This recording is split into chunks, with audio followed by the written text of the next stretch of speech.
and UNI assistant coach joining me. You've probably been a part of this series at least a dozen times in your life, I would think. I have, and you know, these are always such exciting games of in-state rivalry, as well as just the middle of the grind of the season, where you're really focused on the weekends, and these are kind of ones of kind of games in the middle of the week that are just tough grinding out games, to be honest. Iowa State made the short 90-minute drive on the bus today after picking up a great sweep yesterday over South Dakota State. South Dakota State Jackrabbits, the doubleheader in Ames at 1 o'clock and 4 o'clock. A walk-off win there. And before that, they defeated Iowa on the 15th and Kansas on the 17th, 18th, and 19th. So the last time Iowa State lost was at number 17 Oklahoma State on April 13th. And they did defeat Oklahoma State on the 11th and 12th, winning that series. That's arguably one of the bigger wins and series victories for Iowa State softball history. This one is chopped foul, and the count stays 1-2.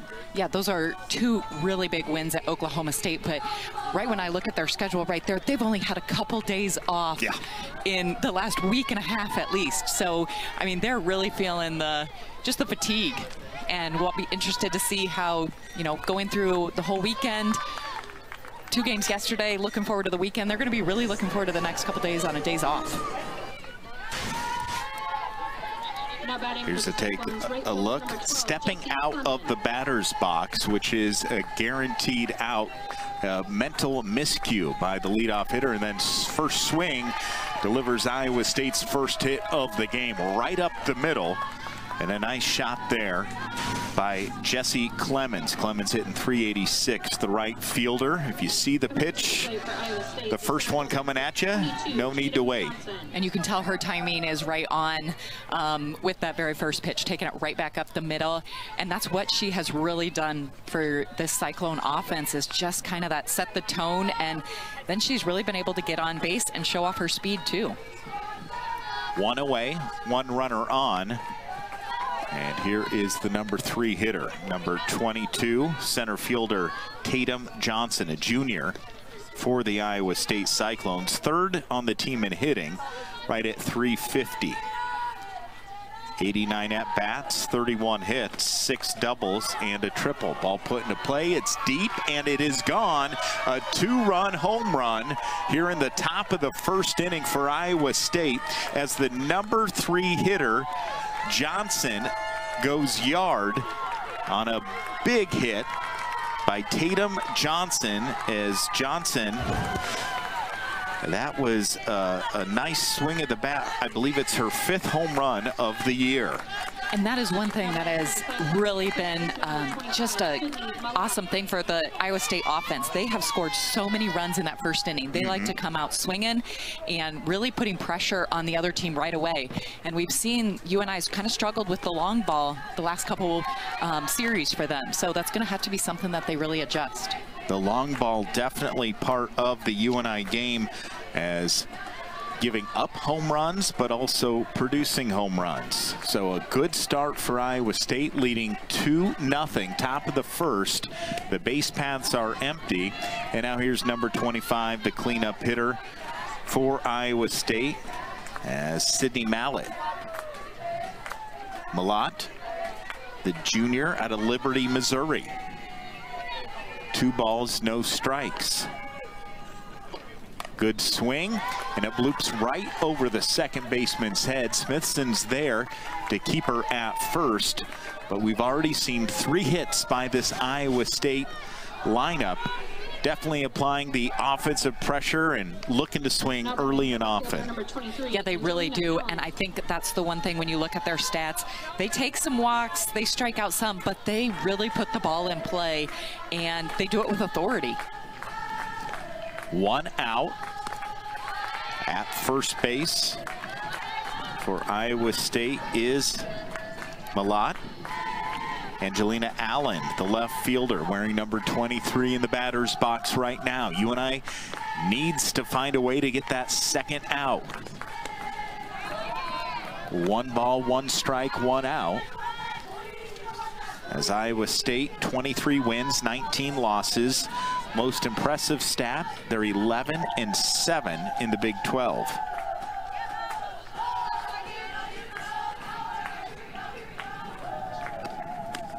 That pitch is going to miss. Yeah, when you look at that conference record, the Big 12 has always just been such a powerhouse in softball, and to see Iowa State really gaining ground on those conference wins. They've had some fantastic teams in the past, but those conference wins have always kind of eluded them, and now they're really turning it around. And you know, those Oklahoma State wins, that's big ones for them. Oklahoma State nationally ranked, and to do it against Oklahoma State in this long stretch at Oklahoma State as well.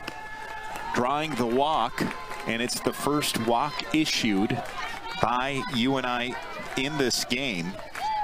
And for UNI pitching wise, what are you seeing? A little rattled early on here.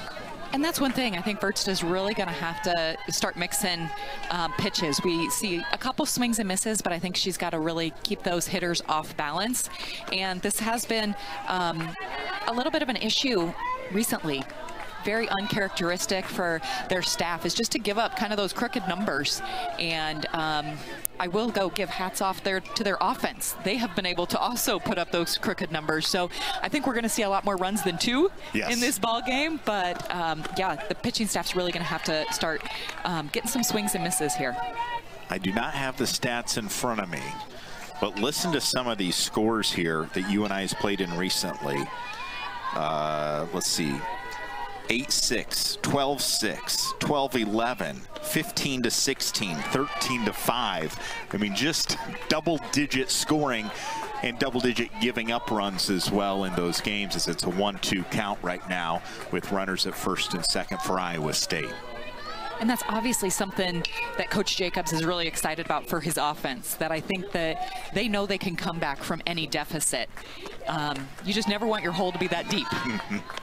And there's been a couple of times UNI has climbed all the way back from down 6 or 7 runs to get the win, but also several times they've climbed all the way back just to lose by 1 run. And the deeper the hole, the harder it is to climb out of. 2-2 pitch, and that goes foul down the left field line.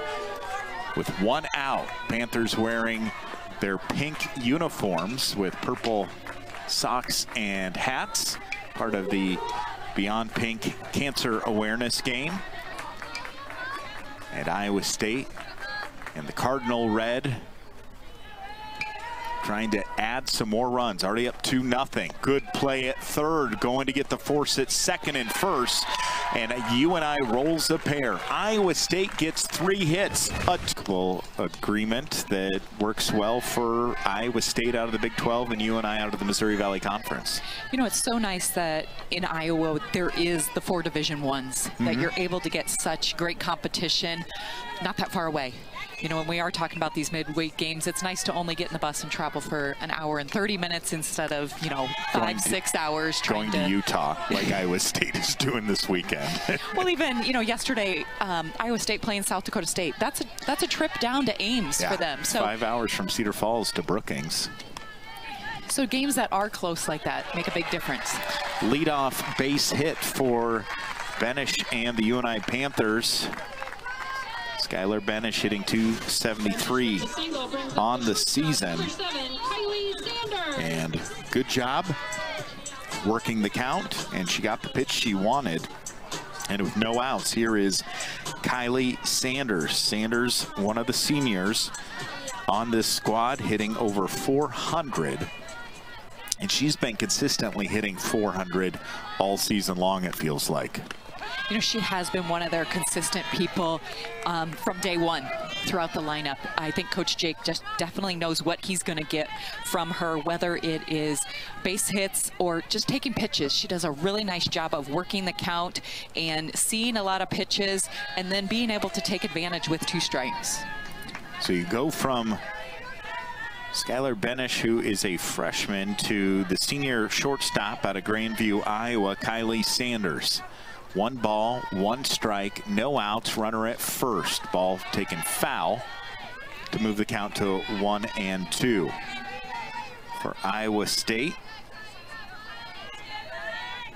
Going with Jaden Ralston in the pitching circle. Iowa State has a number of pitchers that they can go with. Number 45 Ralston, as this ball drops right in front of number 12 Jesse Clemens, the right fielder.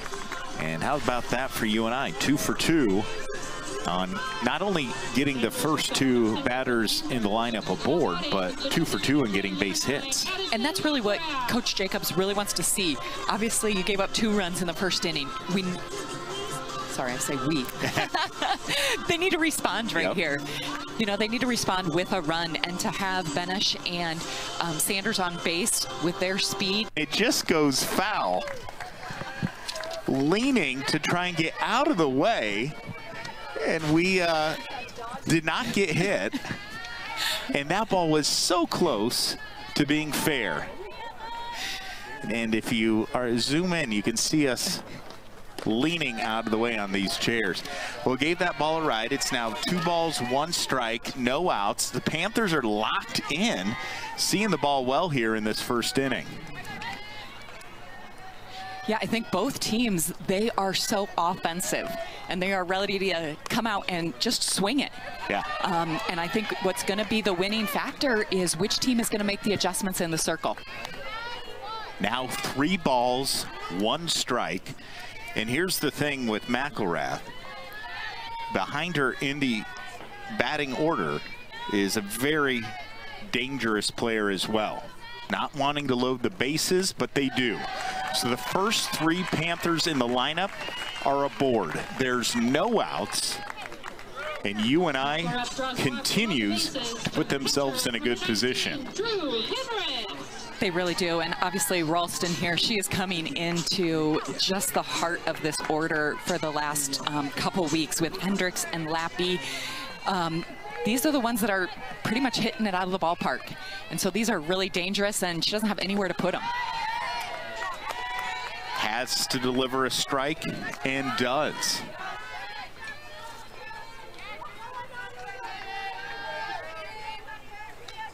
UNI doesn't know the next time they'll be in this position of a bases loaded, no out situation. There's no room for number 19, Drew Hendricks. The freshman out of Watertown, Wisconsin, has played stellar this season. And another meeting between the catcher and the pitcher. Let's take a look at the Iowa State Cyclone defensive lineup. A reminder, as Ford, this is the 2nd time she's gone out to talk to Ralston in the pitching circle. You see Andrews at 3rd, Bartholomew, Strong shortstop, Clemens in right field. In front of her is Trice at 2nd, Mallett at 1st, and then Allen in left and Johnson in center field. 1 ball, 1 strike, no outs. Panthers threatening. And now it's a 2-1 count. As a former pitcher and former pitching coach, you like to see the catcher taking that upon herself to go out there and get a meeting? Oh, definitely. They are your coach kind of on the field, and they are seeing so much better what those pitches are doing, how far we're missing by, or the amount of movement that they have on it. And they need to be that coach on the field to be able to control the pitchers, to be able to go and take a timeout when they think their coach or their pitcher needs it, or to just refocus them. That pitch not anywhere close to the strike zone. It is now full count. A full count pitch to number 19, Drew Hendricks. On deck is the National Player of the Week as well for UNI. Cyclones need an out. Panthers want to scratch a couple runs across here. Here's the payoff pitch. Swung back to the screen. UNI has 2 hits already in this inning. The Cyclones had 3 hits, including a 2-run home run in the top of the first. Pitch counts up to 20 with still no outs to show for it for the Cyclones. This ball hit well. and caught on a rope out there in left field. Tagging and advancing are the runners. UNI gets an RBI set. Did one come across? No, I think that Hendricks hit that ball so hard for Benish to be able to get back there. It got to the outfield so quickly, and you know, obviously Coach Jake maybe not wanting to risk that throw and that play this early in the game with Kate Lappy coming to the plate. Do you want to run yourself out of an inning with the best hitter in the nation this week at the plate? So not tagging and advancing. It probably would have been a close play at the plate, but you go with the odds, and the odds are Kate Lappy, after the week that she had, both Hendricks winning MVC Player Freshman of the Week honors, Kate Lappy Valley Player of the Week, and the first pitch to Kate Lappy is a strike. That pitch in there as well. Very impressive after getting the first out. Now settling down a little bit is Ralston. Bases still full of Panthers. One away. Check swing. Did she go? They did. They said she did. They said the bat did cross the plane. Let's take a look. As she tried to pull it back. So 3 pitches to Lappy. What a great bounce back by Ralston. And now UNI, if they don't get 1 or 2 runs out of this, it's going to be a frustrating bottom of the first inning, not cashing in on great opportunities. You know, really not, but I do have to give a lot of credit there to Ralston for just attacking Lappy. You know, yes, they didn't have a place to put her, so she had to throw, but she went right at her with her best stuff. And when she continues to pitch that way is when she gets the results that she's really looking for. Caitlin Callahan, the freshman outfielder out of Mishcot High School. She went as well. And now 2 balls, 1 strike, and 2 outs. UNI trying to get at least 1 run across here with the bases loaded. Another good cut, and 2 balls, 2 strikes, and 2 outs. Iowa State, 2 seniors, 8 juniors, 6 sophomores, and 8 freshmen. Only 2 seniors on this roster. That pitch makes it a full count. There is no room on the bases for Caitlin Callahan. Huge pitch coming up here.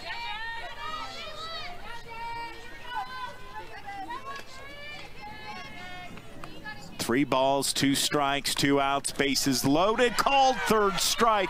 The Cyclones give up a couple of hits, but no runs as UNI leaves 3 stranded. Back with the top of the 2nd inning from Rob. Bases loaded, no outs, you get no runs. You don't want that to carry over to the defensive side. It really can be, and that's one thing that defenses really have to remember, that they got out of a great jam the last inning. They ended the double play, ended the inning like that, and that's the things that they need to feed off of, is let your offense be your offense, let your defense be your defense. 3 balls, 1 strike. And another base hit. This is the 4th hit of the game for Iowa State. Taking it to as Carly Ford worked it to a good pitch count, saw what she wanted, and hit the gap. So for the 2nd time, Iowa State in a good spot with a leadoff hitter aboard. That brings to the plate number 8. This is Isabel Nozin, a sophomore out of Flower Mound, Texas. First pitch is a strike. UNI former basketball player, was from Flower Mound, Texas. Texas is a big state. Not a bad idea to recruit there, as Iowa State looking to be competitive and compete toward the top of the Big 12. Second pitch, a strike as well. And now Nozin has her work cut out for her.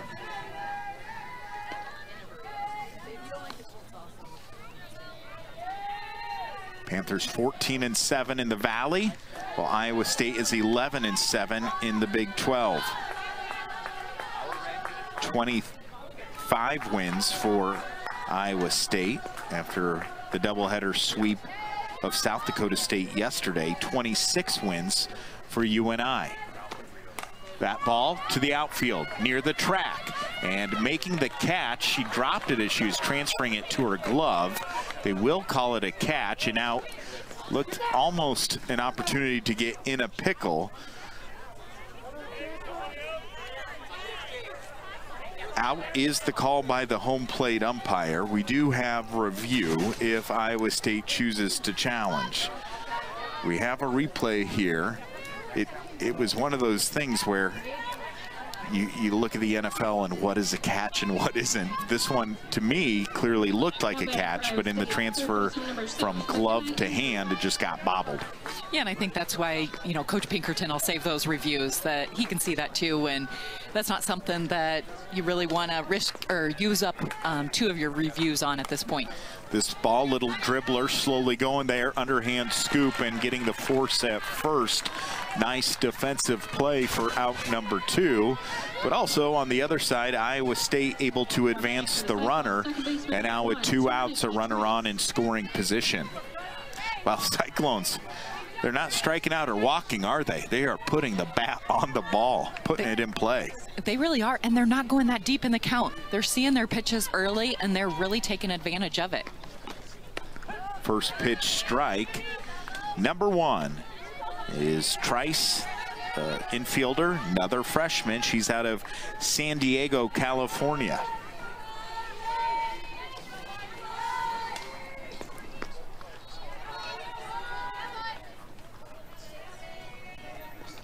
Ball popped up and an easy catch, so the Cyclones get a hit, but they leave one stranded on second base. Your score remains 2-0 in favor of Iowa State. Back with the bottom of the second. This is the Valley on ESPN.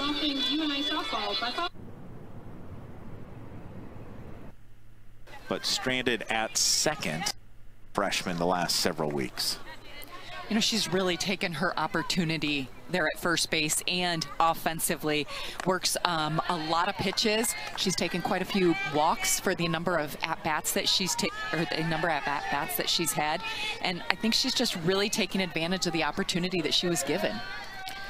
That's the thing. You don't know when your opportunity in life will call, but you better be ready for it. And she has seized it, making that transition from high school to college to facing some great competition in the Missouri Valley Conference, and now a non-conference battle against Iowa State. And I would say, as this ball bounces across to go full, this is one of Iowa State's best softball teams in the last decade plus.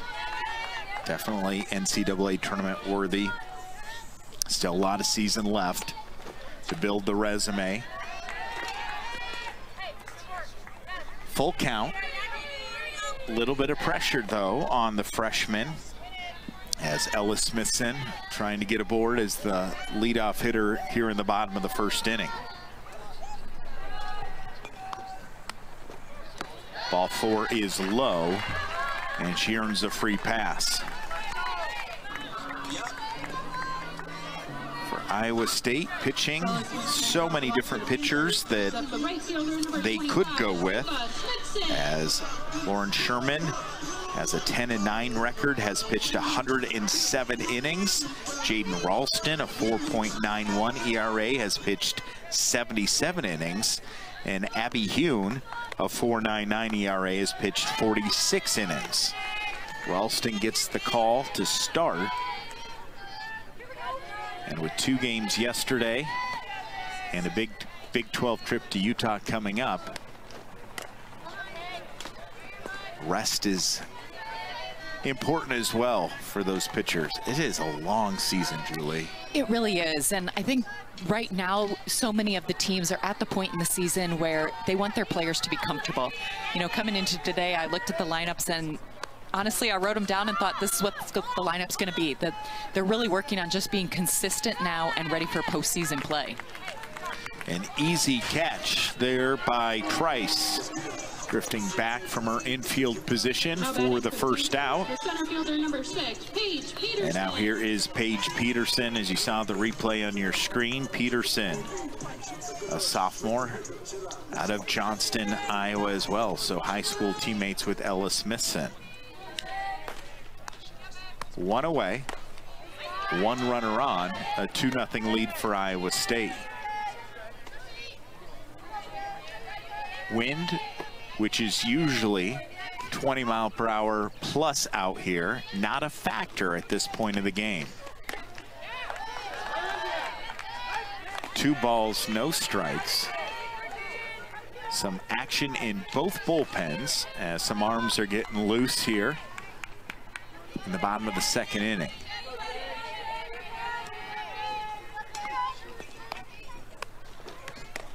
In there for a strike, now 2-1. If you hear any pings or hits, it's because the Cedar Falls High School baseball team has batting cages right next to where we are.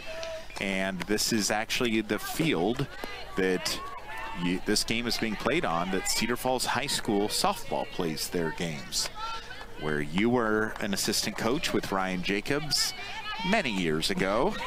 And Ryan Jacobs got hired at UNI. There was not a good on-campus option. He said, you know what is a good option? Let's get that high school field in great shape. This ball popped up, and it is trouble. Love the effort laying out for it in foul territory, but the count remains 2-2.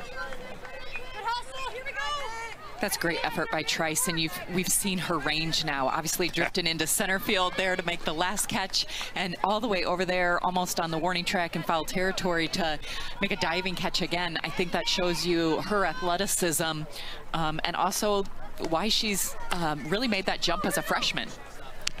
Got the force at second, safe at first. Good job getting down the line was Paige Peterson. A nice defensive flip from short to second. And there you see how close it was on the replay. As I know coaches stress that burst of speed of getting down the line.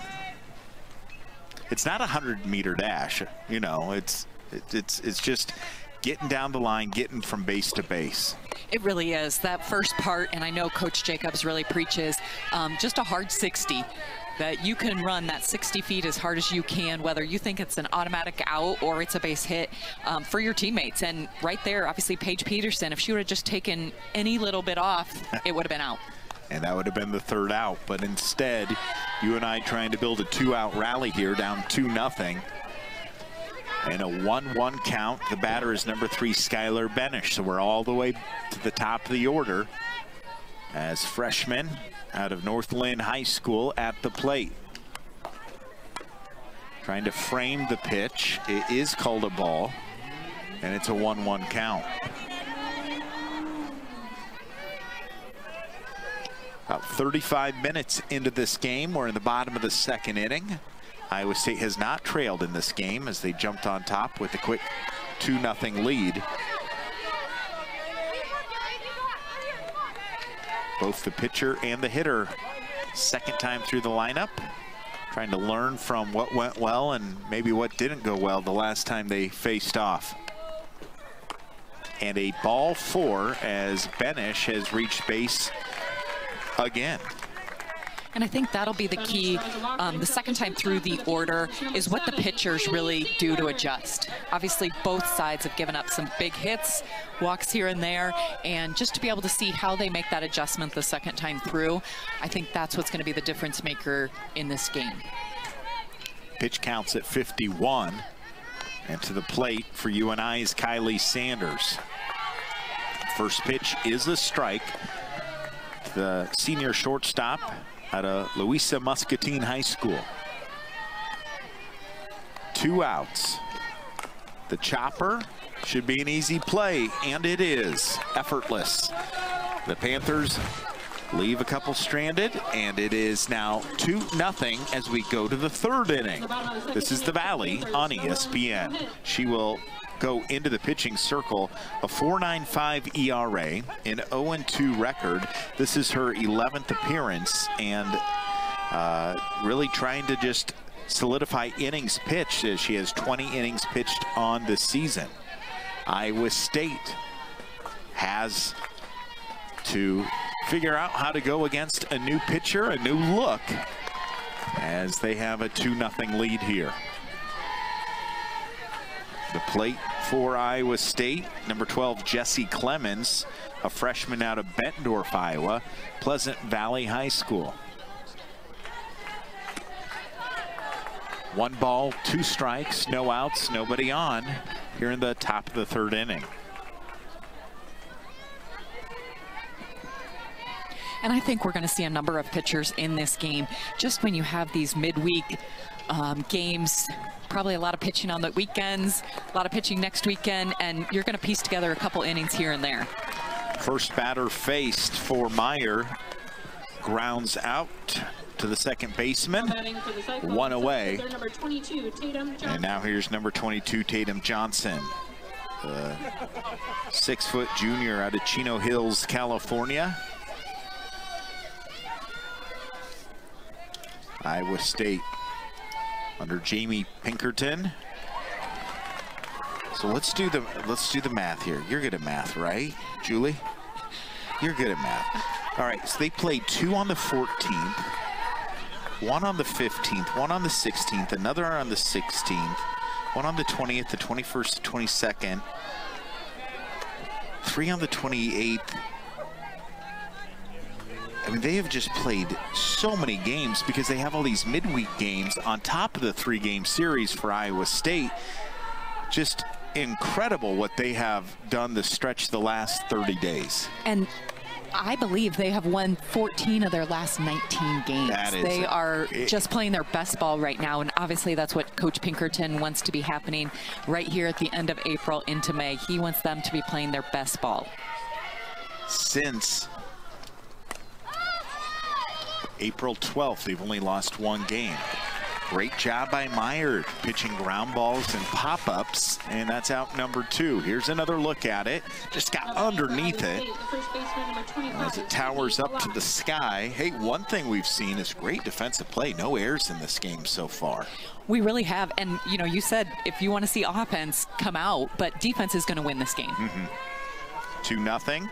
Iowa State down to their third out opportunity, and swinging at the first pitch is Cindy Mullott, the 5'9" junior out of Liberty, Missouri.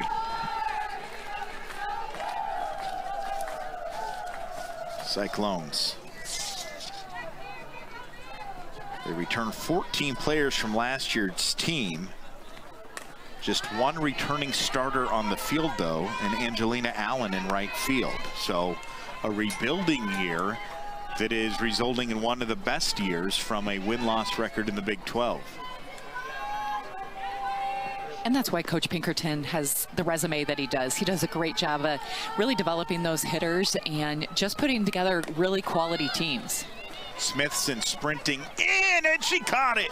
It popped out of the glove, dribbled down her thigh, and she secured it for the third and final out. A 1-2-3 inning. Cast brought to you by Riverside Casino. See Grammy-nominated Charlie Crockett live at Riverside Casino on May 2nd. Get tickets at Riverside Casino and Resort.com. 2-0. Cyclones scored both runs in the top of the first inning. All zeros on the scoreboard since then. We've seen 4 hits by Iowa State, 2 by the Panthers. And now UNI grabs the bats here in the bottom of the third inning. They're wearing the pink uniforms with purple batting helmets. And right now in the order with Addison McElrath, a tremendous senior who loves UNI softball. She said it was a no doubt easy decision when she was offered the opportunity to come play and compete for UNI. Got the offers, chose not to look anywhere else.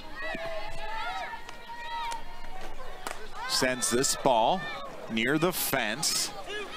just doesn't have enough on it. If there was a wind blowing out day, it would have been a solo home run. And what a great swing right there. And you're right, you know, some of those that we saw this weekend when that wind was blowing out, that would have ended up easy on the road probably out there. But getting her best swing off, and I think that's what she really does, and that's why she's excelled in this program. She's really bought in. You said she wanted to be here, and you see athletes, if they want to be someplace and they're happy where they're at, they just really thrive in those situations. One away, and now number 19, Drew Henricks, freshman out of Watertown, Wisconsin, in. Again, the pitcher for Iowa State is Jaden Ralston out of Paso Robles, California. She's had a good outing so far, only giving up 2 hits and no runs. While there is some light movement in the Cyclone bullpen, I would think Ralston will get to keep pitching in this game for a little while yet. You know, I think she will for right now, too. The one thing I would be concerned about is just she's already at 60 pitches. Yes. And we're just at the beginning of the 3rd inning, and just her pitch count getting up there really high, it just gives UNI extra looks. Second ball sent to the outfield this inning, but that one is caught by the center fielder. Pretty easy play for Tatum Johnson.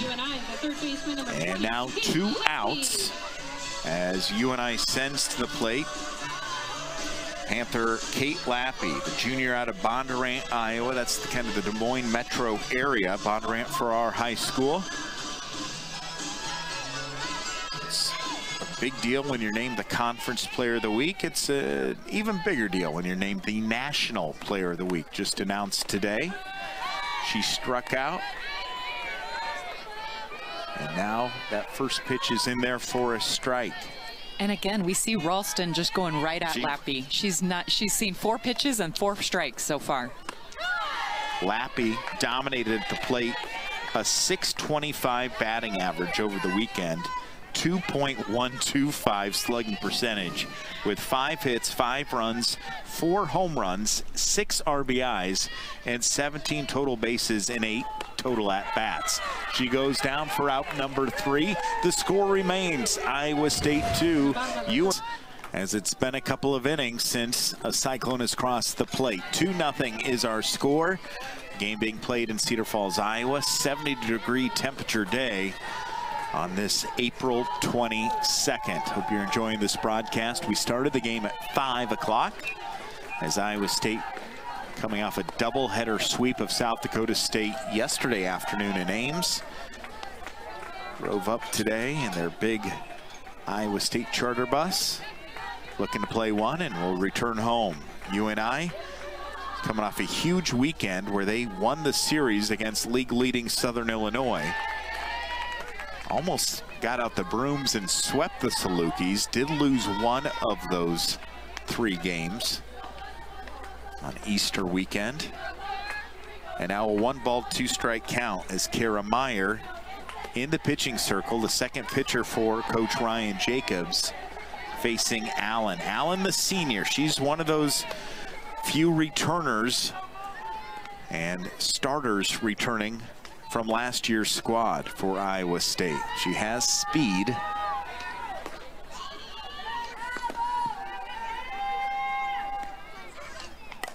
Popped up, in trouble, and trying to maybe stretch it to second. Wisely holds up and stays at first. I said in trouble because I saw that it kept carrying, and it just lifted and carried a little bit. You see on the replay the dive to try and get there.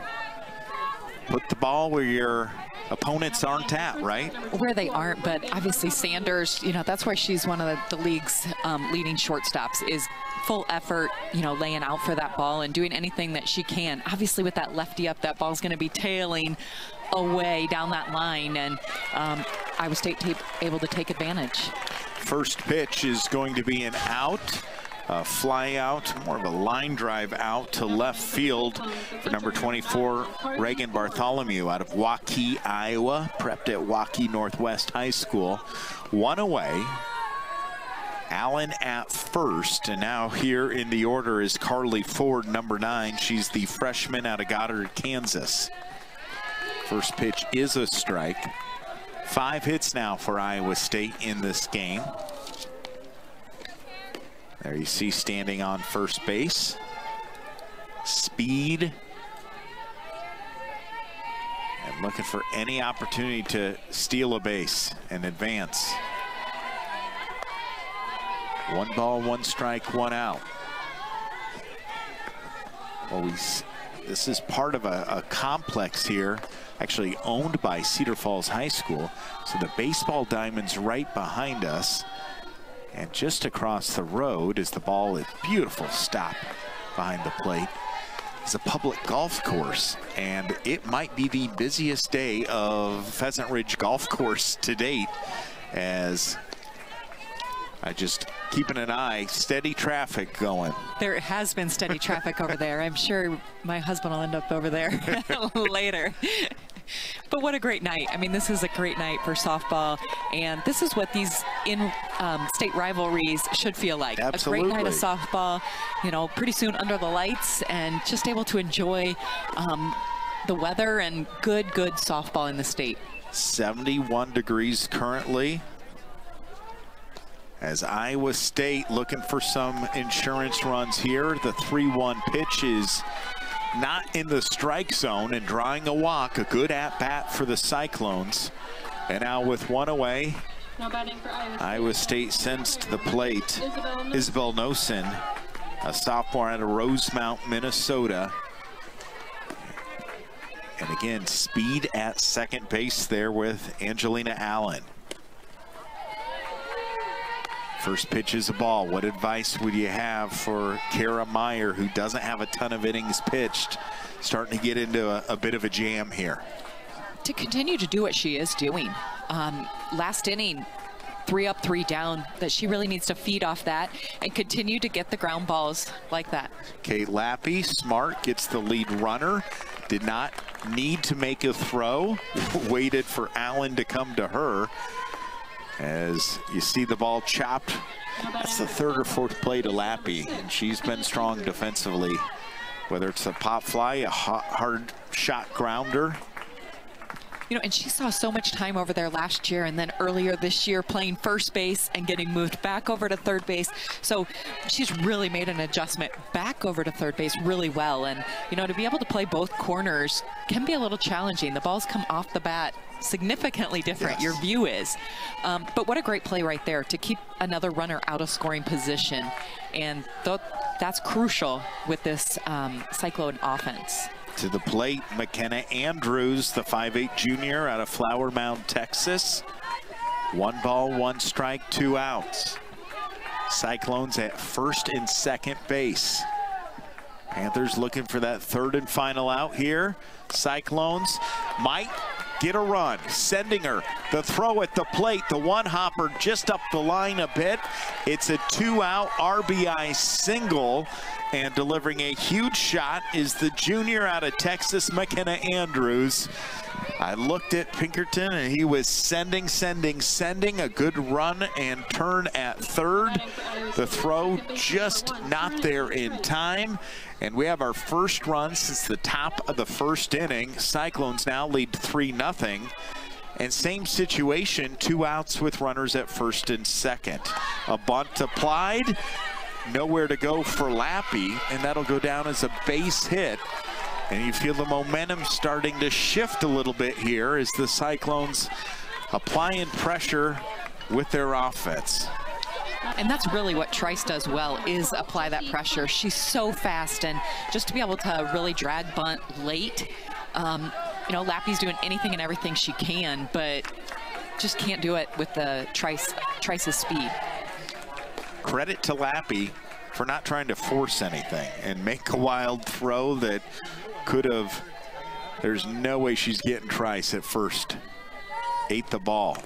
Right back to Meyer and the play. So 1 run across. Cyclones leave several stranded though, as it's now 3-0. We'll be back with the bottom of the 4th inning right after this. Cyclones in the Iowa State roster, as she has amassed 107 innings pitched, 3.32 ERA, a 10-9 record. This is her 38th appearance.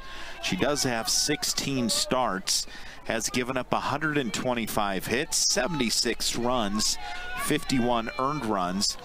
Walk to strikeout ratio, I'm always interested with this. Is this ball a one hopper over there and easily made play for out number one? 45 walks to 55 strikeouts on the year, and opponent's batting average is 284 against Lauren Skirman. Yeah, you mentioned that walk to strikeout ratio, and when you look at both of them, those numbers aren't very high for the number of innings that she's pitched, especially, you know, as the number one on a Big 12 school. But what shows you is she lets her defense do the work.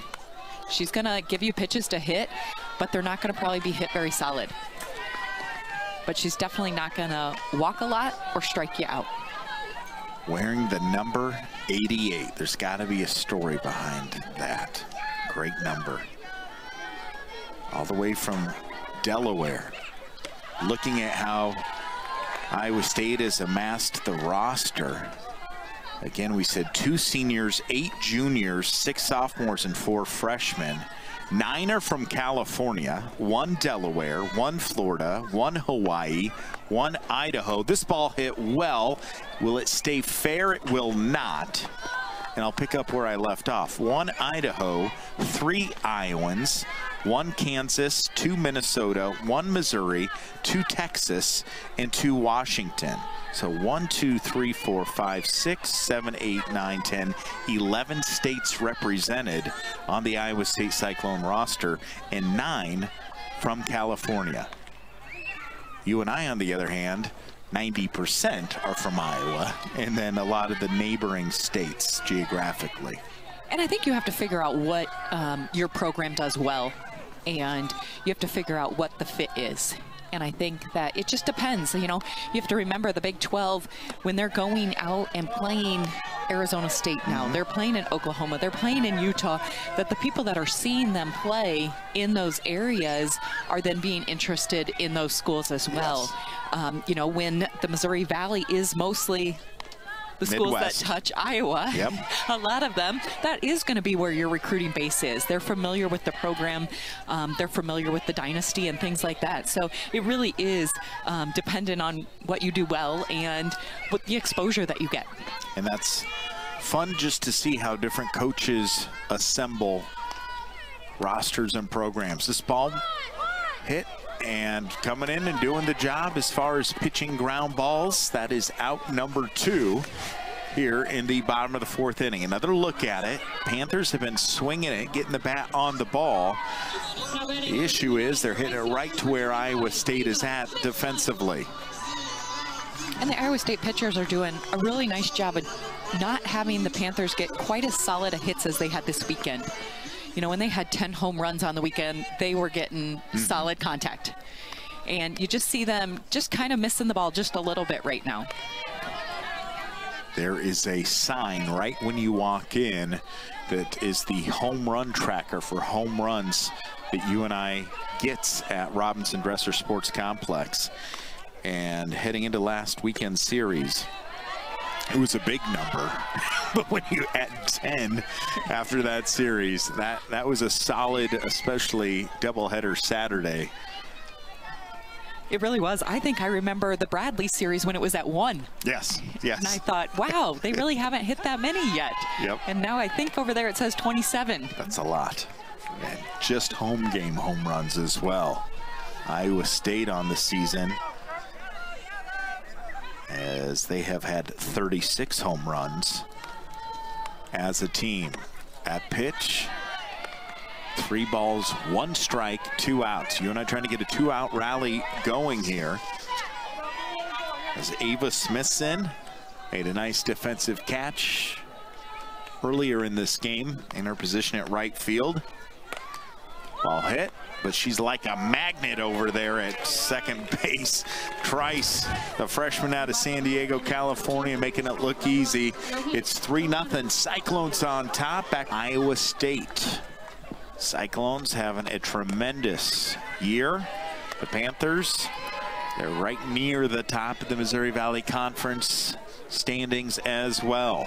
Such a long season that these teams really spend most of February and March traveling south and then get all their home games in April. This ball drifting back. It has a chance at the fence and over the fence. A new pitcher for UNI in just the second pitch. It goes over as a solo home run. Maddie McDermott stepped in, and that was exactly the pitch that Tatum Johnson wanted. Tatum Johnson, the right-hander out of Chino Hills, California, the junior. The only good thing about that for UNI is it's a solo home run, and for Iowa State, that's a big jolt of energy as they go up now 4-0 with nobody out here in the top of the 5th inning. But that's one they're going to really want back. Just, I mean, Johnson has seen this ball so well today. Obviously, her second home run on the day. She's seeing it and getting her best swing off right now, and they're going to really have to be able to control those people that are swinging it well. To the plate, number 25, Sydney Mullott, out of Liberty, Missouri. Smithson catches it just a foot or two away from the warning track for out number 1. Another look. Look at that swing. Good hand movement through the ball. Now batting for Iowa but State, not enough on it as Smithson with the out. And this heart of the Iowa State order is good. Just, it is really good and very scary. You know, all of them can leave the park in no time and also just be so patient at the plate. So you don't want to, as a pitcher, you don't want to be too good because they could hit a home run. Yeah. But yet they're also going to be really patient. So you can't live off the plate too much or you're going to put them on base. Number 23, Angelina Allen, takes a strike. So now aces across the board. A ball, a strike, and out. And 1 run has been scored here in the top of the 5th inning. 8 hits for Iowa State so far in this game, just 2 for UNI. Not a lot of walks have been issued by either of the pitching staffs as well. Iowa State, they're on their 2nd pitcher. UNI currently on their 3rd pitcher. As Franklin, Maddie McDermott getting set. And now it's 2-2. So McDermott, she's a sophomore. 12.83 ERA, an 0-1 record, 11th appearance for her. So there's been 5 pitchers that have pitched 10 or more times for Ryan Jacobs. Only 13 innings pitched. Out of the 5, she has the lowest total number of innings pitched. Has given up 25 hits, 23 runs, 6 walks, 4 strikeouts, and opponents are hitting .385 against her. A full count pitch. That ball, Lappy again with the glove and the throw. It's not a web gem, but it's a dang solid, good defensive play at that hot corner at 3rd base.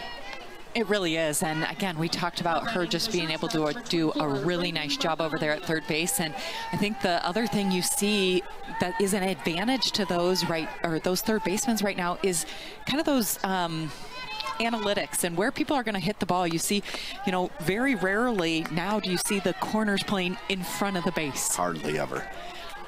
Just in those rare situations, bunts, slapper defense, things like that. Otherwise, it just makes that infield so big and just takes away a lot of those hits in that 5-6 hole.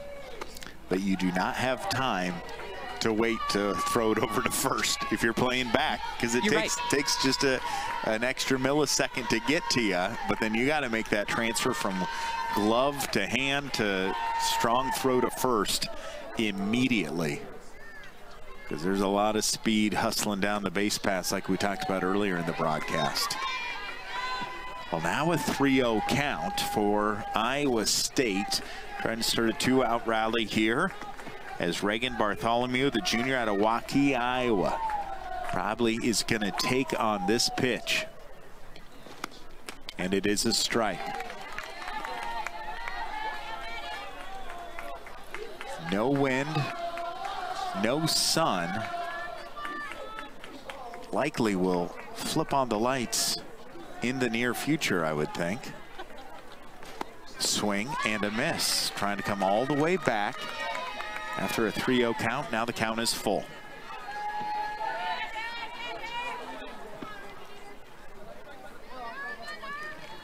Iowa State, that solo home run in the top of the 5th. This one going right into the UNI dugout. So Iowa State has scored a run in 3 of the 5 innings. Pretty consistent.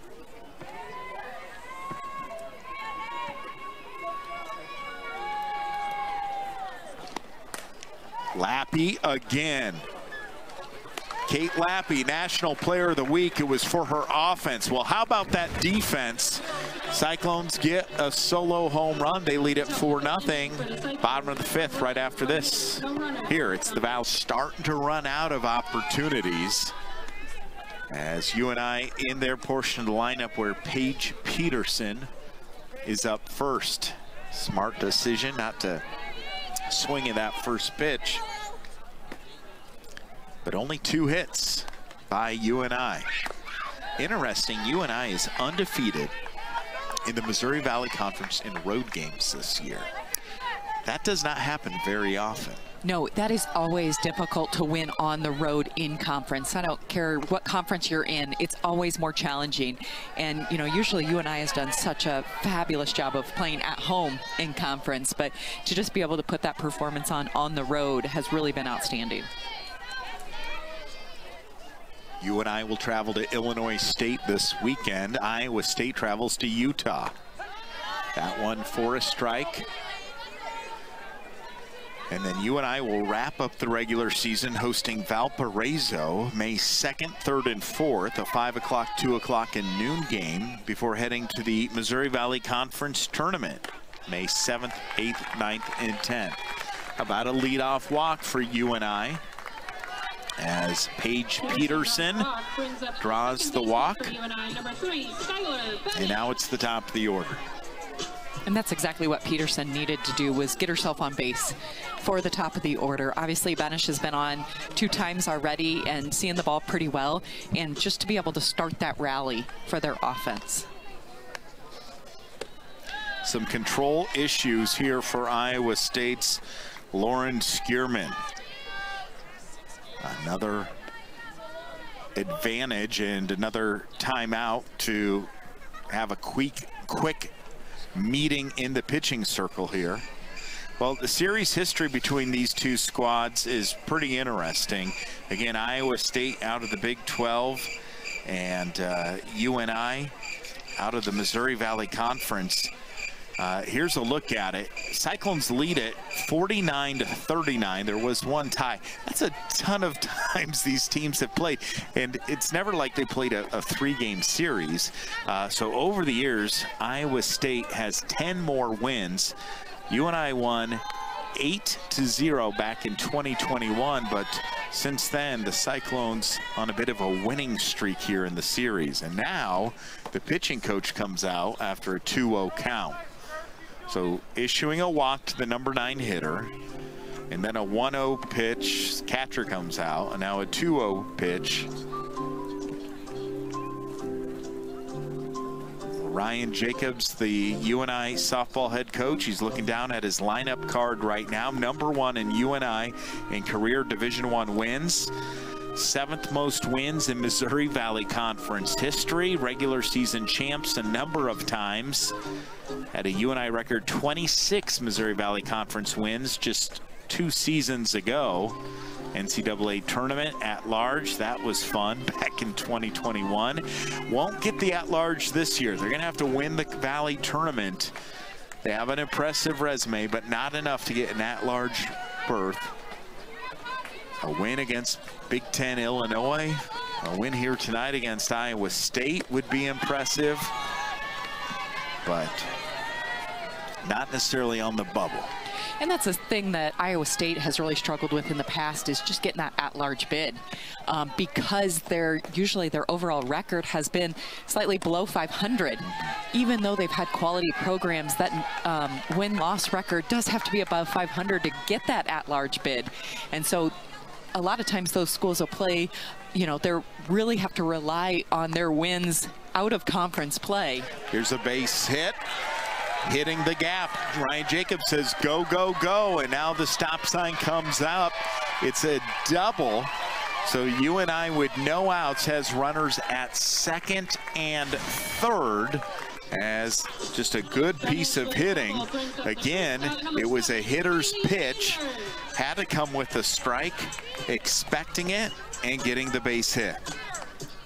And that's what Benish has been doing. Single, walk, now a double. She's really seeing it. And you can see she's kind of trying to put this team on her back and, come out from that deficit, that hole that we talked about, that UNI sometimes has gotten themselves in.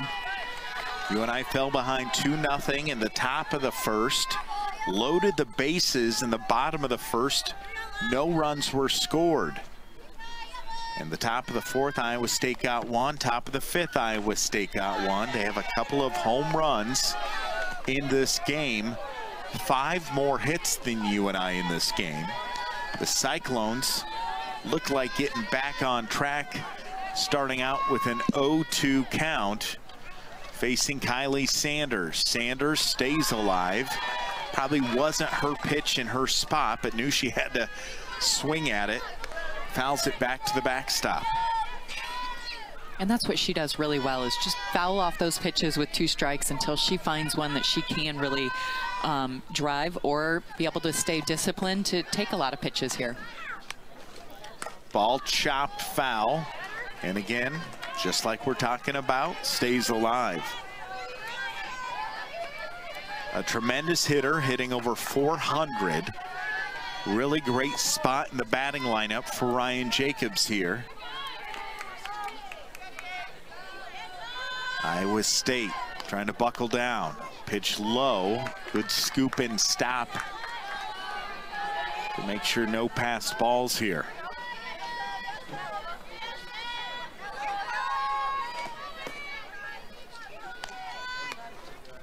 That pitch upstairs, and now it's trying to find a 2-ball, 2-strike count. The pitch count up to 30 now. It's the second pitcher Iowa State has thrown. Fouled it off and lives to see another day. UNI's batting average as a team is 287. Iowa State's 286. How evenly matched they are in that category.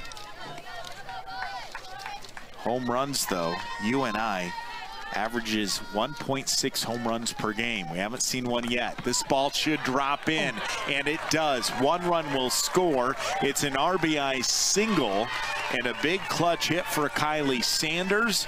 UNI's 4th hit of the game, scores their 1st run of the game.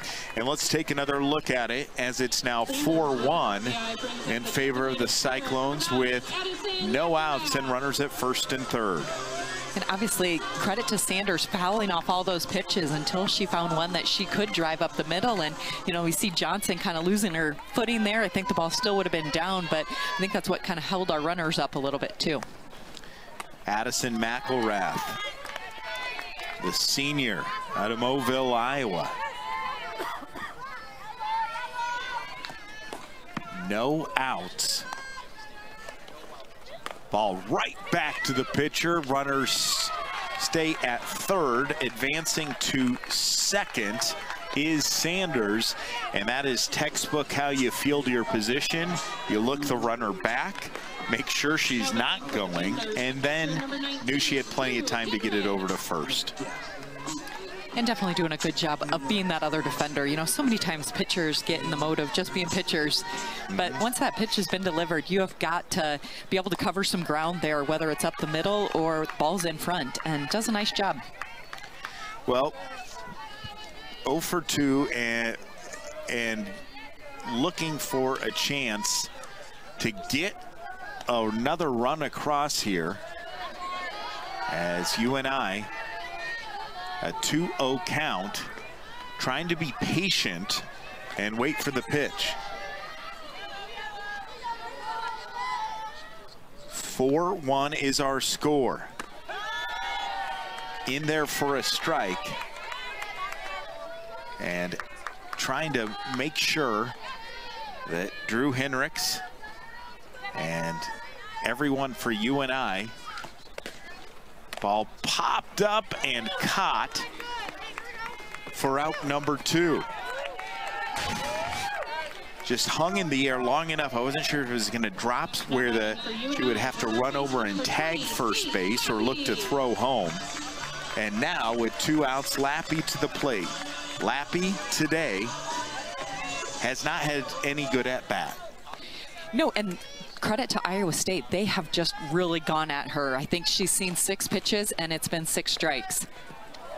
As I say that, you know, but that is one thing. And I would say Iowa State still does need to be careful. She is still an amazing hitter, amazing player, you know. Credit her to everything that she's done. They still have to be careful because she could leave the park here. And I think they will be very much around the zone, but kind of if they walk her, they walk her. You know, they do have the base open. The tying run is at the plate. Runners at 2nd and 3rd for UNI. A 2-0 count.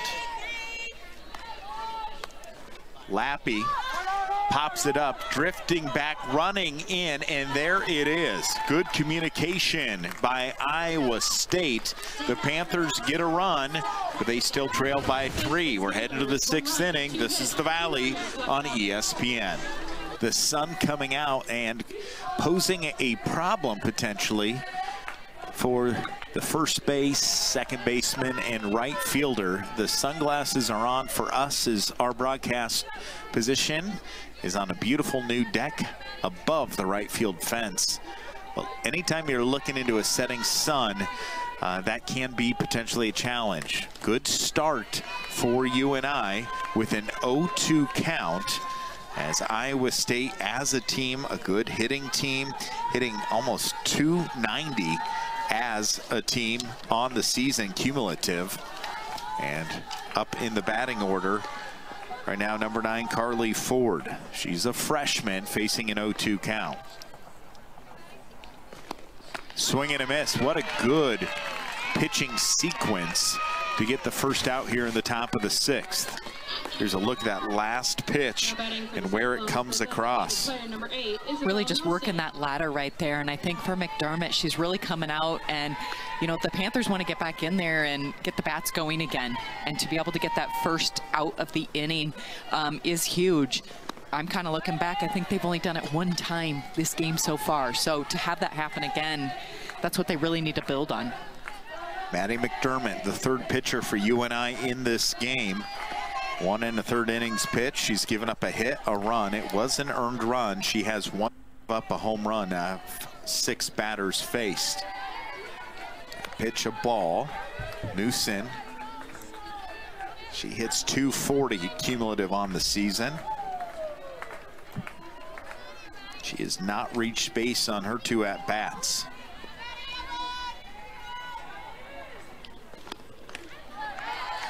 Two balls, 1 strike. UNI going to Illinois State, playing Friday, Saturday, and Sunday. Then midweek game at Iowa on April 30th. And then home here against Valparaiso May 2nd, 3rd, and 4th. That ball is going to drop for the 9th hit of the day for Iowa State. So after getting a strikeout, Iowa State bounces back with Newson with her first hit of the game. And a pinch run is Ireland Buss, the sophomore out of Ames, Iowa. We talked about how there are players from all over, 3 of them from the state of Iowa. Buss from Ames, Iowa.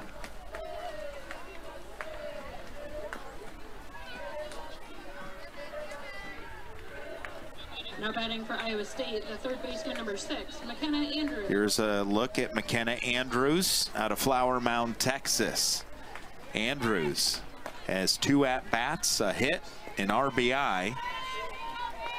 And right now, insurance runs are needed if you're Iowa State, because you know the firepower that UNI has offensively. Unable to get the bunt down. I'm assuming they'll try it again. It's not an easy thing to do, but it probably is the most frustrating thing as a head coach when you give a bunt signal and it is not executed. You know, we always talk about you should be able to be over a 500 bunter. You know, and that's truly about sacrifice. You know, it is called a sacrifice bunt because you are giving yourself up. Now, I think obviously Andrews there trying to do a little bit of more of a sneaky bunt to be able to catch those corners off guard. You know, they are playing a little bit deeper now because there's 2 strikes, but they were playing pretty deep, and to just kind of catch somebody off balance and to be able to get 2 runners on for the top of the order is probably what Andrews is looking to do there.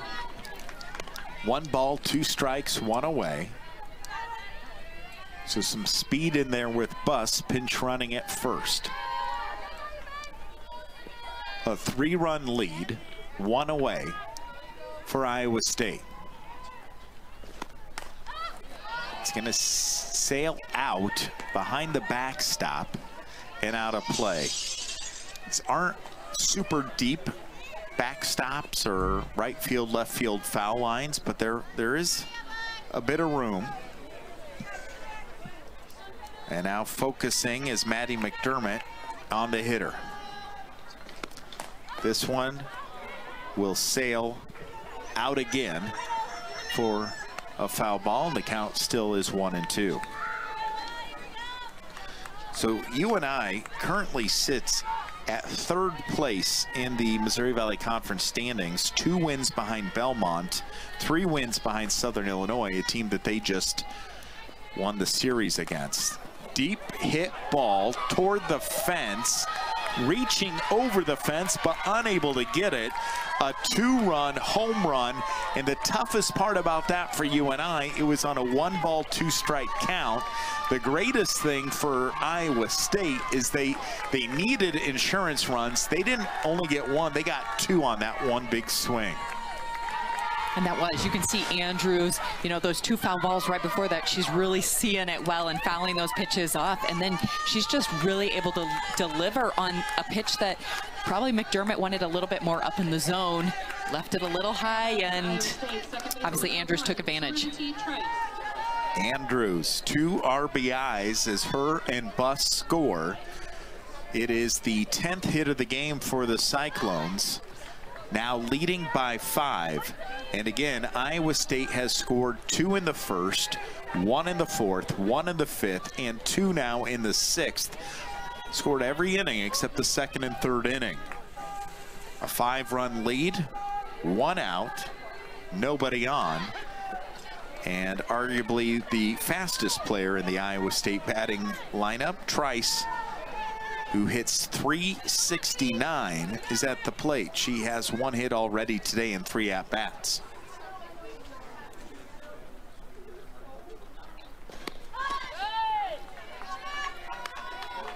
Two 2-1 the count. Back to the Missouri Valley Conference standings. UNI plays at Illinois State, and Illinois State is right behind them in the conference standings, sitting in 4th place, and then they play Valparaiso, which is near the bottom of the order of the standings with only 7 wins. And those games against Illinois State will be very crucial for the simple fact of the first 4 teams in the Missouri Valley Conference, when it comes down to tournament play, get a bye that first round, and to be able to stay in that top 4 will be crucial.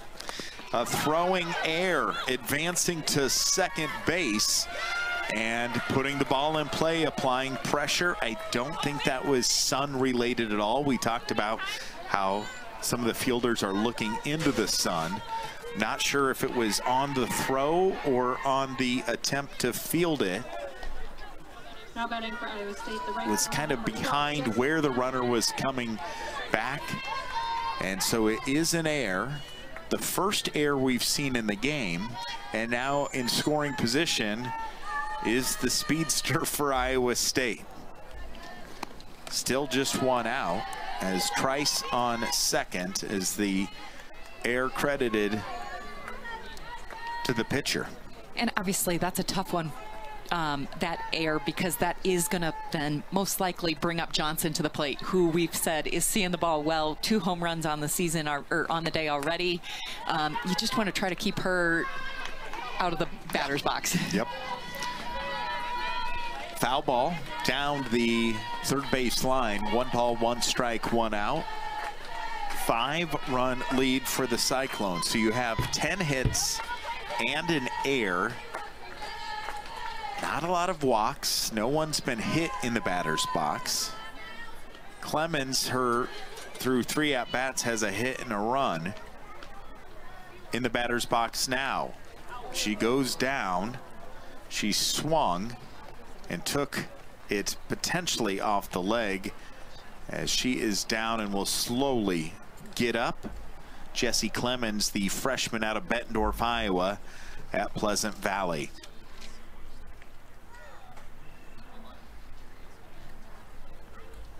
Not sure how much time she'll need to kind of walk this one off. Clearly in pain.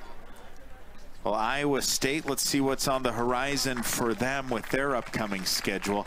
They play at Utah, April 25th, 26th, and 27th. You might be wondering, well, why are they playing at Utah? Well, if you aren't keeping track, Utah is part of the Big 12 Conference now, right? Yeah. It really is hard to keep track. And then they go face the Iowa Hawkeyes, who they've strung together some wins as of late as well on April 29th. So the Cyclones will play at Iowa on April 29th, and the Panthers play at Iowa the next night on the 30th. So some big in-state rivalry still in front of these teams and these schools. You know, in both these schools, basically 2 weekends left of conference play, and then tournaments here. And, you know, they're both swinging it really well, and there's going to be things that both coaches go home and say, we need to get better at this for these 2 weekends. 1 ball, 2 strikes, the count. Runner at second. This should be a play made by UNI's center fielder. No ability to tag and advance. That's the second out. Just got under that. Plenty of time to make the play defensively. Center fielder number 22, Tatum Johnson. And now, decisions as to the plate. Hitting .385 is Clemens,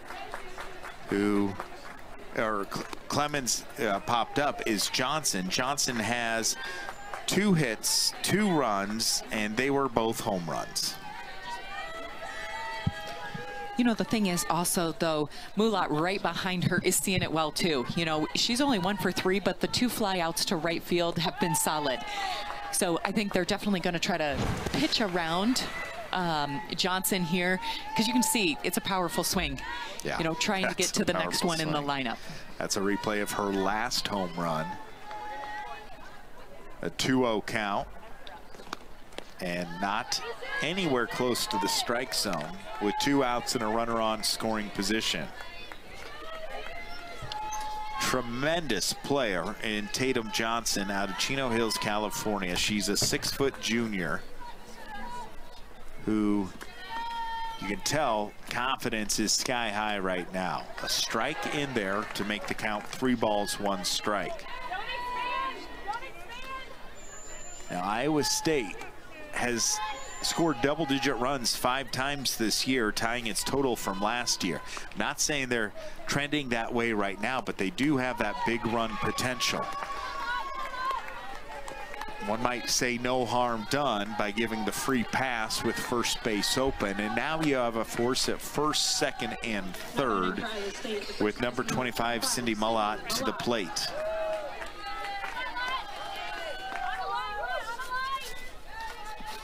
So Johnson is at first.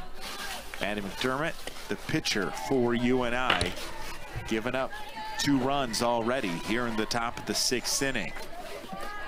1 hit today for number 25 Mallet, hitting .294.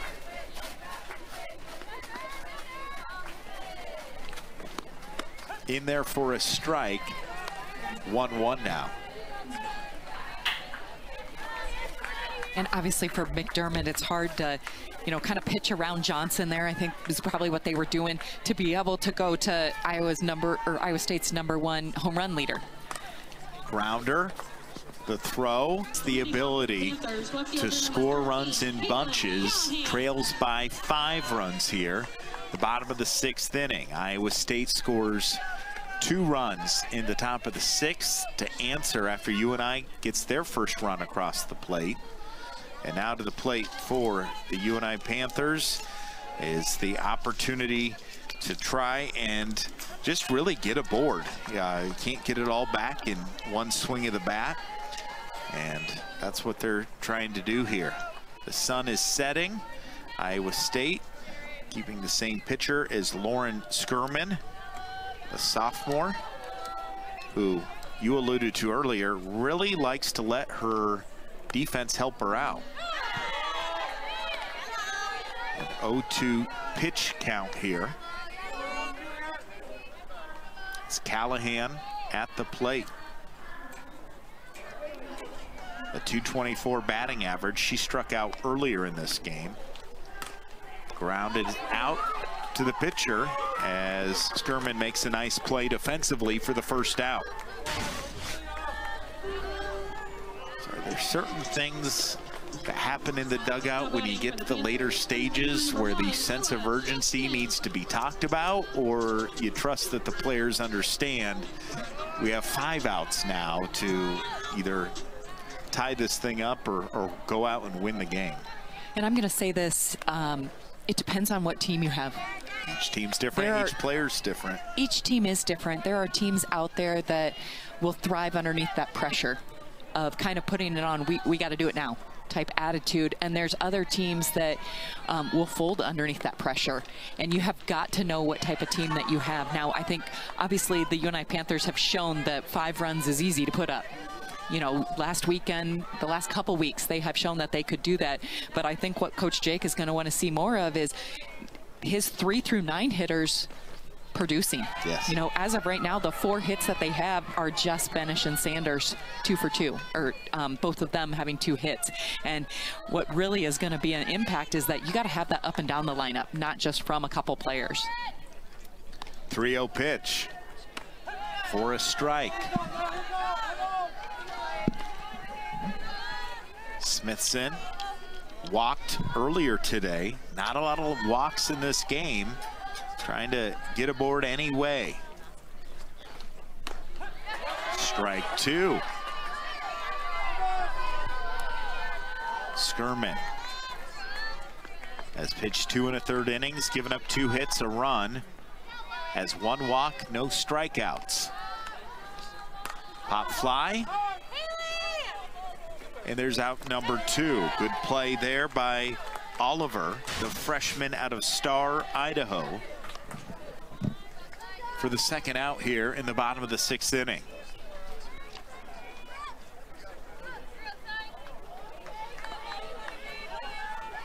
Ryan Jacobs is going to make a change. And it's going to be Smith, Skyora Smith. She's a sophomore coming into the Panther batting order right now, as Smith hitting 200. This is the 24th game she's played in, 61st at bat. Her slugging percentage is .383. Her batting average is .200. And an opportunity with 2 outs to face a Big 12 pitcher in defense. Strike 1. Well, there are more freshmen and sophomores on these 2 teams than juniors and seniors. Yeah, I think there's only 3 seniors on the field for both teams right now. And that just shows what quality youngsters both of these squads have. Good swing, it goes foul. Good close-up shot, is trying to get locked in, mentally prepared for this. We'll have a moment. Huge shout out to AC Glassford, our longtime director, and Emma Criswell, our producer for tonight's broadcast. Ball goes to 1 and 2. 10 hits for Iowa State, 4 for UNI. It's a 5-run lead for the Cyclones. Needing one more strike here. Battling. How tough is that when you know your coach might call upon you to go in and pinch hit, to be ready to go really at a moment's notice? It is very difficult, depending on how locked in you are in the dugout. You know, you should have had already how many ever at-bats there has been, you know, 20-plus at-bats. You should have been prepared. Good job with the first strikeout there. And in-state opponent, Iowa State. Goodwin on the year, 8.59 ERA, a 4-win, 2-loss record. This is her 19th appearance. She does have a number of starts under her belt, 14, 58 innings pitched, giving up 82 hits, 24 walks, and 36 strikeouts. Interesting, out of all the pitchers, Anna Wisnowski, who is the Panthers' leader in ERA, a 15-6 win-loss record, it appears we will not see her in this midweek non-conference game. Yeah, I don't think that we probably will. Obviously, getting 2 wins on the weekend and looking ahead to, you know, the next weekend. What did we talk about for, at least for you and I, an at-large probably wasn't in their books. So they have really got to focus a lot of their attention on their conference games right now. And, you know, sometimes that's really hard, that you got to rest your pitchers, and it just is what it is. Yeah. She cannot go out and pitch every inning of every game, and wants to be at her best when her number is called against Illinois State this weekend. 2-2 pitch as the freshman digging in.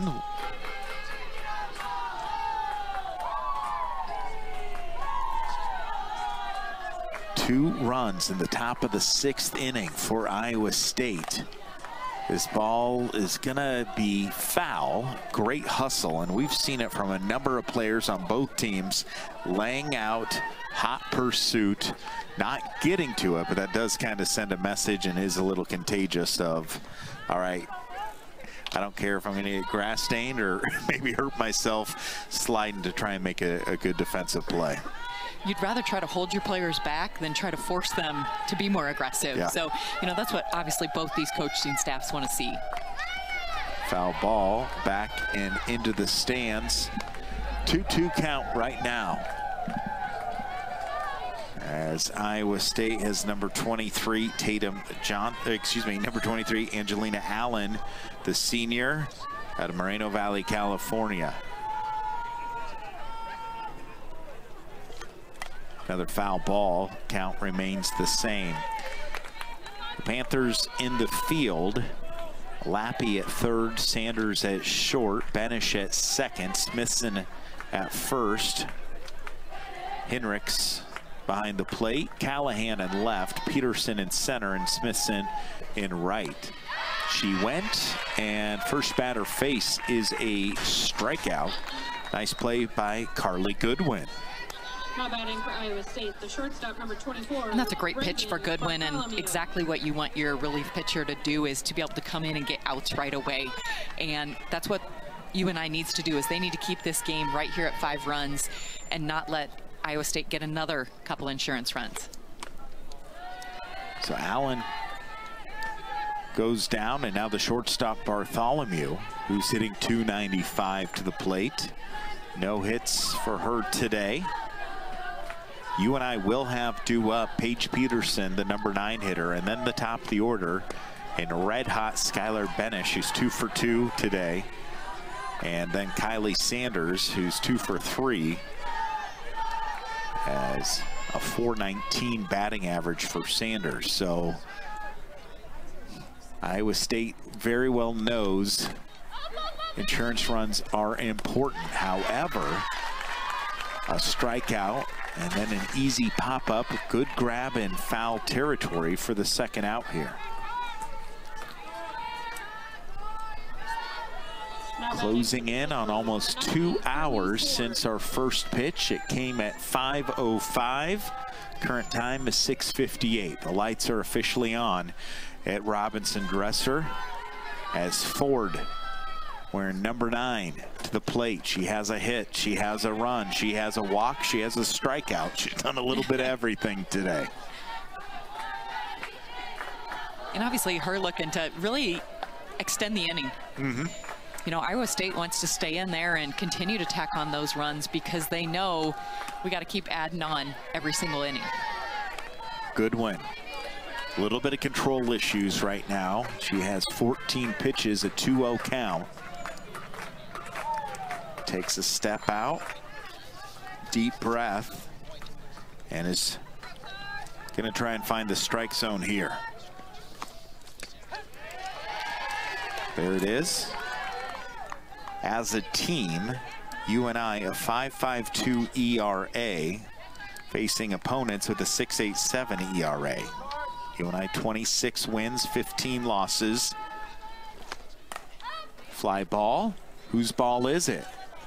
Called out as we have a pinch hitter in the number 9 spot. It's Katie Olive, number 2. She's out of Minneapolis, Minnesota, Adena High School.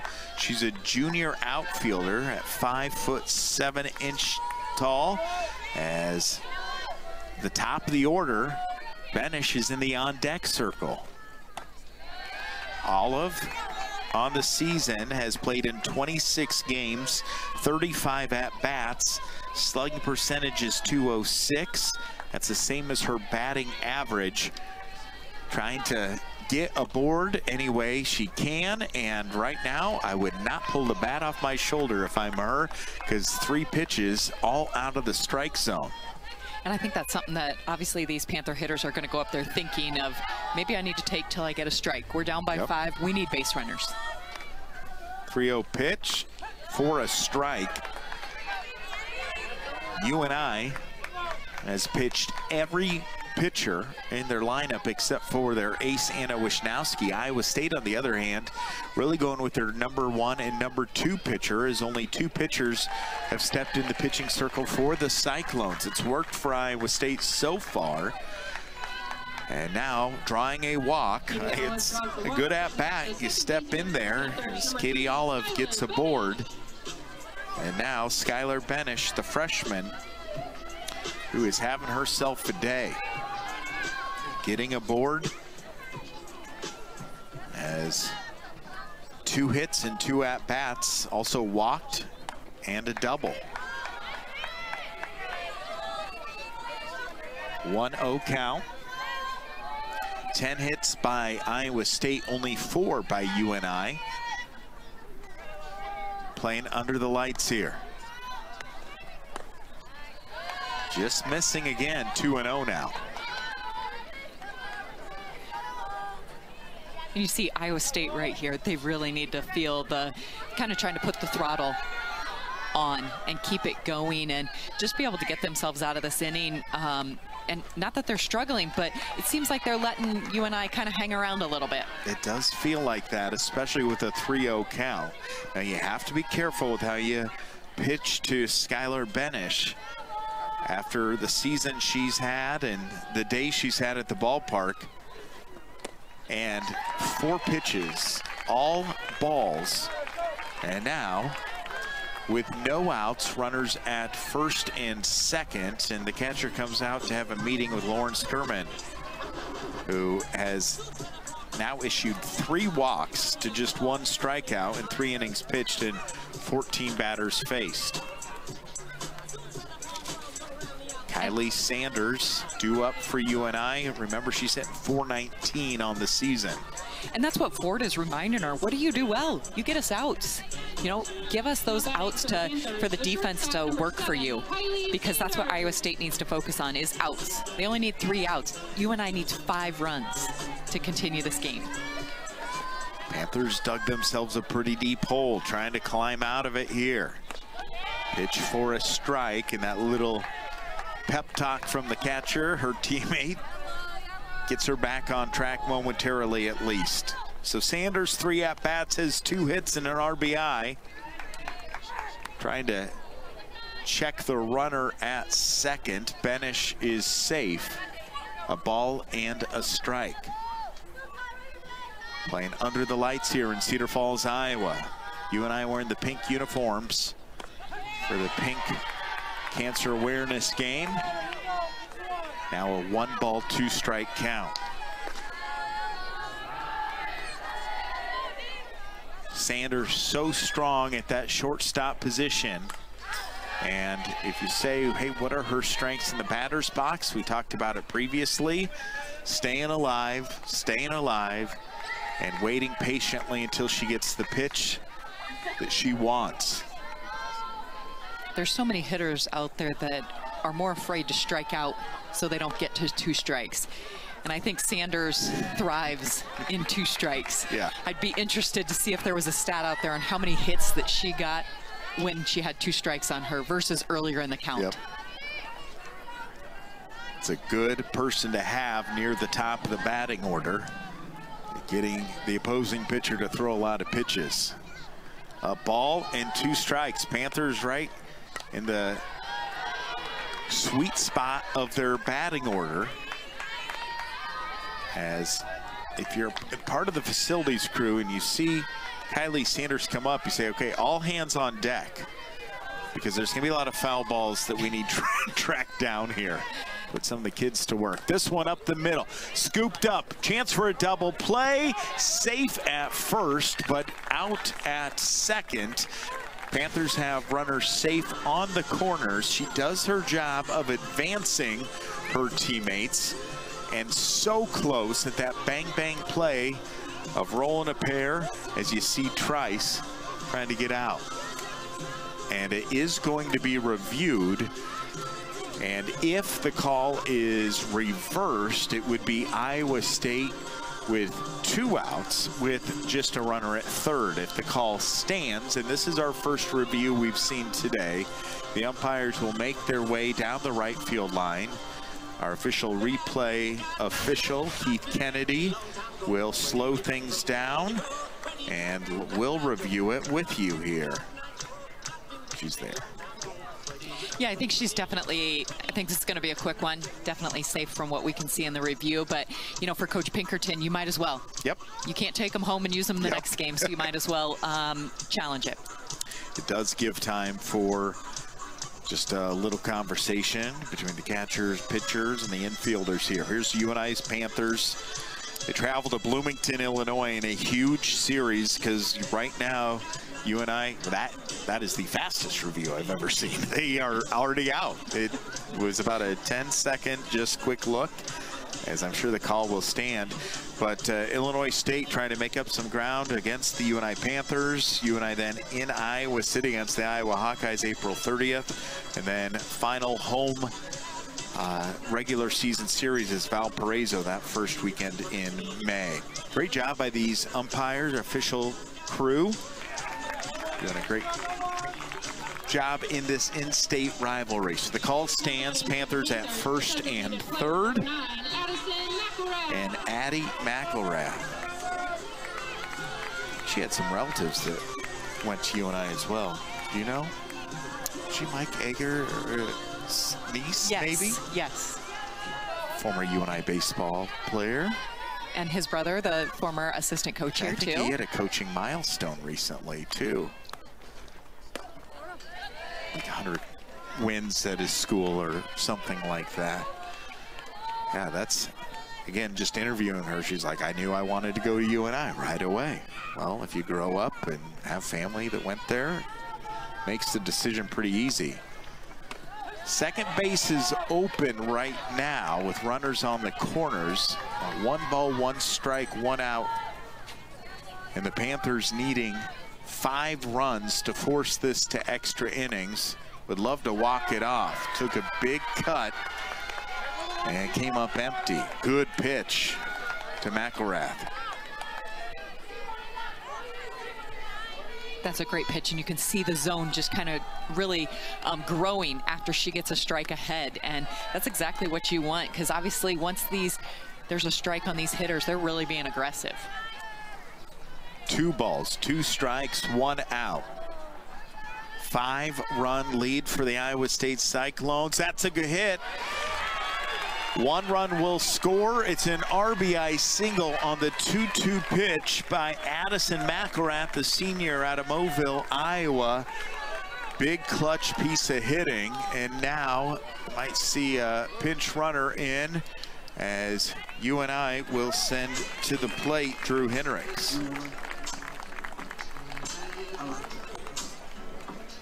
So McElrath singled. Sanders advances to second. Olive scores. It's now 6-2 with the Panthers scoring in the 5th and 7th inning. Henricks 3 at-bats today, has yet to reach. No hits, no walks. Pitch low for a ball.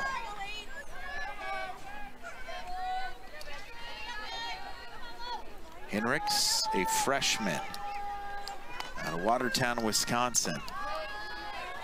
2-0 now the count. So Sanders at second. Cooper is the pinch runner. She is at first base right now. What a difference I feel like the at-bats have been in this inning for the Panthers versus the last 6 innings. And I don't know if that's kind of that team that, hey, now we got to lock in. We're about to lose this.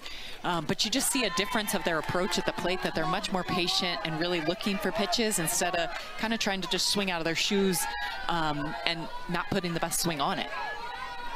3-1 count, trying to load the bases here. In there for a strike. Only 1 out.